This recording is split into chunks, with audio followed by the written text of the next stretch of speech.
Shabatt Shalom, everybody. It's great to be with you here on the first Shabbat of the month of Adar. We had a wonderful first fruit service last Sunday, and there was so many redemptive elements, so much in this month that I think it's important for us to tap into and to apprehend and make the most of while it's here, while we're in it.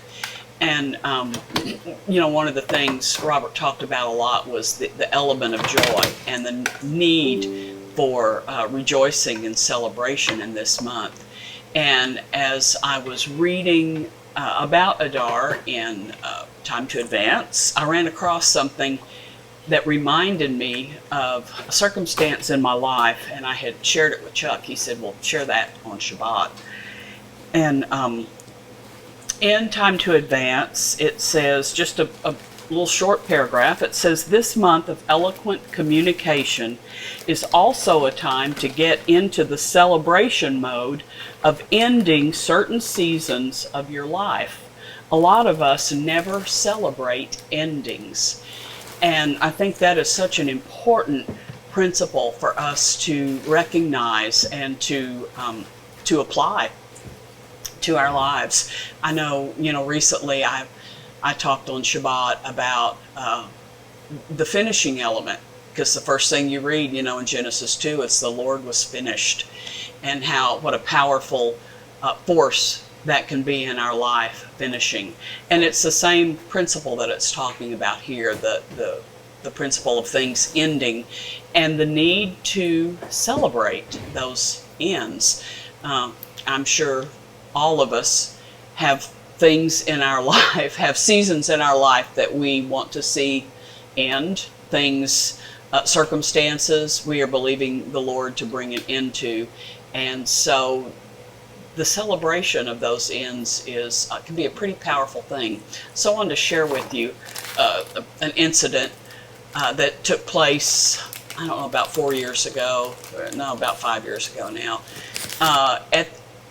getting toward the end of what was for me a particularly protracted and difficult season. And I was something had happened, and I was praying about it, asking the Lord about it. And as I was praying, I saw this huge boulder that was like just embedded in my soul. I knew it was in my soul. And I knew that boulder wasn't there because of some sin I had committed or because of some generational issue. It was just because of this prolonged season of warfare that I had been in. And that boulder was just lodged there. And I was asking the Lord about it, saying, Lord, I can't get this out. You're gonna have to show me what to do with this. And as I was praying and talking to him, I began to see a few bubbles pop up from underneath this boulder. And I thought, well, that's really interesting. And I continued to watch, and more bubbles started coming up. And I finally realized that those bubbles were joy. And as I watched, the bubbles got stronger and stronger and more and more, and they eventually lifted that boulder up and carried it away, which was a pretty incredible thing to see, to recognize.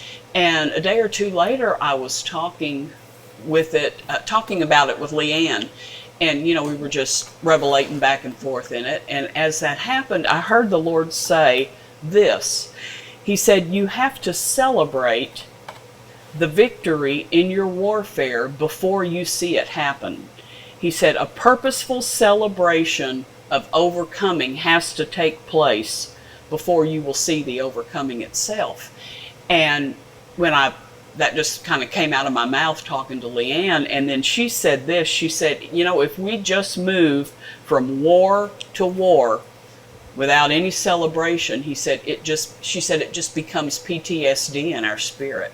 And I thought that was so powerful. And so after our conversation, the Lord instructed me, to have, he said, I want you to have a specific time of celebration. I want you to have some friends over to your house. I want you to have a meal.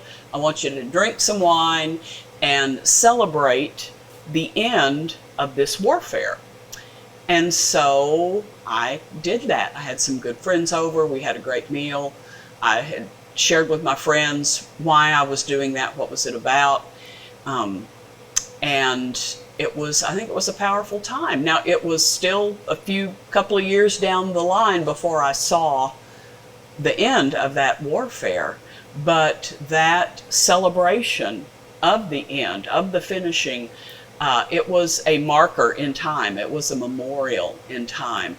And when I read in Time to Advance about Adar this month, that didn't happen in Adar, as it were, but you know, I see that there's a unique window for us to do that this month. And as I was thinking about it, I felt like the Lord said, tell my people that between now and Passover, ask me about a celebration. He said, there's some celebrations I want you to initiate, and some celebrations I want you to participate in for things that you need to see ended, that you need to see finished. Perhaps you have not seen the victory yet. Maybe you can't even look and think what that victory might be or look like. But the Lord says, if you will, in faith, make that time, mark a time of celebration to see the end of that warfare, the Lord said, you watch it come.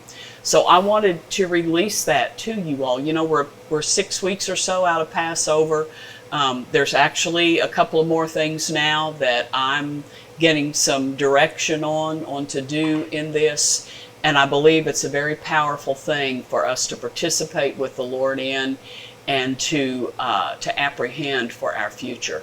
So consider that. Ask the Lord what your celebration looks like, the things you want to see come to culmination, come to fullness, come to an end and a finishing. And let's join in that celebration and see what the Lord does, and see our new and our future break forward in it. So, love you guys. It's always a pleasure to be with you. Hope to see many of you in several weeks at Passover. Please come up and introduce yourself. We love it when you do that.